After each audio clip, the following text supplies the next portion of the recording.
The 10th went forward to meet death instantly, as the 8th had done, the men running as swiftly and as straight as they could at the Turkish rifles. With that regiment went the flower of the youth of Western Australia, sons of the old pioneering families, youngsters, in some cases 2 and 3 from the same home. Men known and popular, the best-loved leaders in sport and work in the West, then rushed straight to their death. Gresley Harper and Wilfred, his younger brother, the latter of whom was last seen running forward like a schoolboy in a foot race, with all the speed he could compass. That's from the official history of Australia in the First War. And that particular description of the attack at the neck and those young men, the one, particularly the boy, ran and disappeared, running as if at a foot race, became the breakthrough for the screenplay. Up to that time, David Williamson and I had experimented. We'd been working probably for a year and a half and not getting anywhere. Historical subject can be so, uninteresting for cinema at times. And here we had it in this official history. And we decided to make our central characters runners. Come on, boy, loosen them up. That's it. Now on the spot. 1, 2, 1, 2, 1, 2. What are your legs? Springs. Steel springs. What are they going to do? Hurl me down the track. How fast can you run? As fast as a leopard. How fast are you going to run? As fast as a leopard. Then let's see you do it. The area is still a military zone, and therefore there's been no farming and no building. The trenches have fallen in, but they're all there, or the whole battlefield is there. It's a remarkable experience to visit it, because the ground is littered with shell casings and with live rounds of ammunition, in fact. And it's extraordinary experience to walk through it. There are very few people there. It's a remote spot.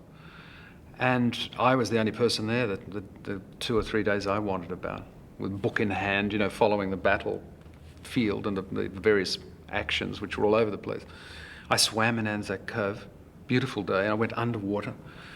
And I'm sure later that stayed in my mind, and I put that underwater scene in where the shrapnel comes down, because it was so beautiful, so peaceful. And I thought, imagine swimming here while death was in the air and your friends were fighting up on the hills.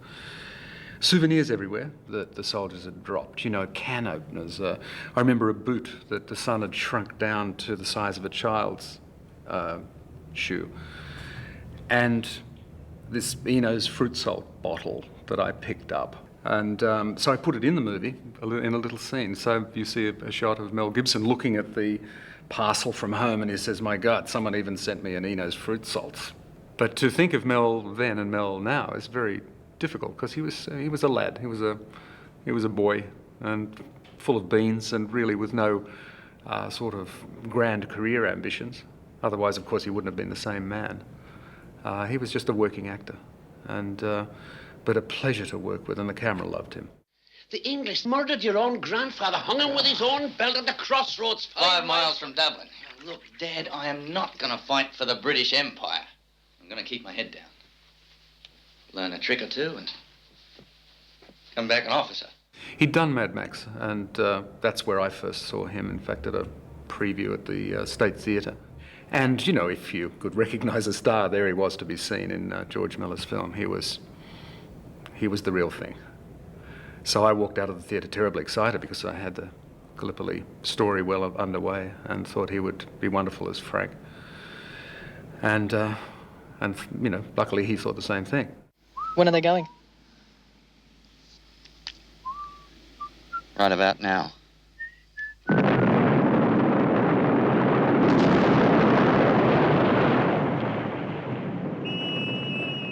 Yes, we did extensive survey of our coastline, had to be close to, obviously, our supply line. We were like a small army ourselves. And we found this location in South Australia that was a very good match for the beach. And I'd taken photographs and so forth of Anzac Cove, which is surprisingly small. And that was one of the things I noted in the war history. There was this feeling of immense confusion on the beach, and tremendous sort of crowding of material and men, which I reproduced in the film.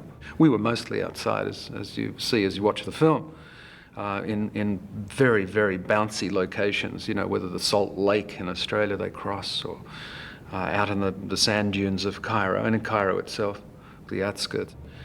But, the brothel area and all of that, it was a fish factory. And, you could feel you really were on location as we shot those scenes, particularly when the sun heated it up.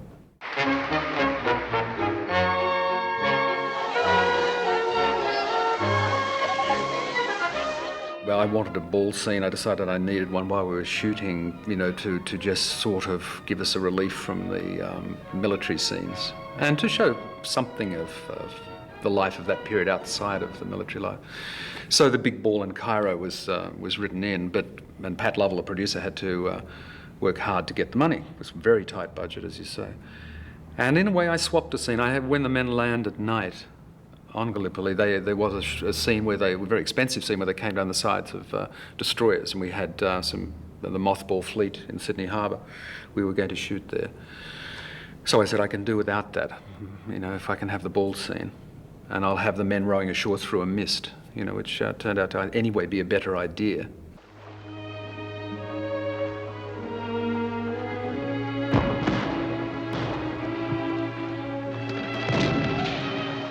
I had a score written, but it didn't work out, and I went back to my temp dub music, which we'd cut the film to. And I'm glad, in a way, that it happened like that, because this music had been an inspiration during the making of the film. Music plays a great part in my creative process. I'm sure it does for others. I've hardly met an artist that didn't love music. You know, in the script process, the same thing. I'll play my music. I think it jams the radar. You know, it stops all of that side of your director's life, which has to be dealing with practical problems. But it's critical, of course, to kind of get to the heart of the matter, and I find music does that at the end of the day.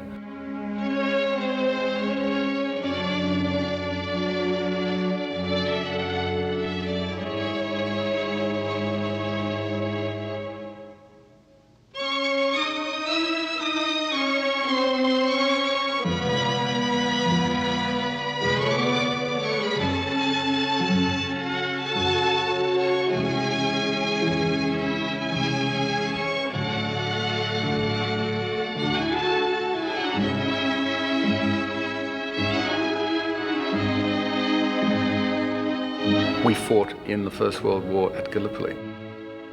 But to go there and to touch it, that brings another level of reality and ultimately of inspiration, which makes it in a way more poignant.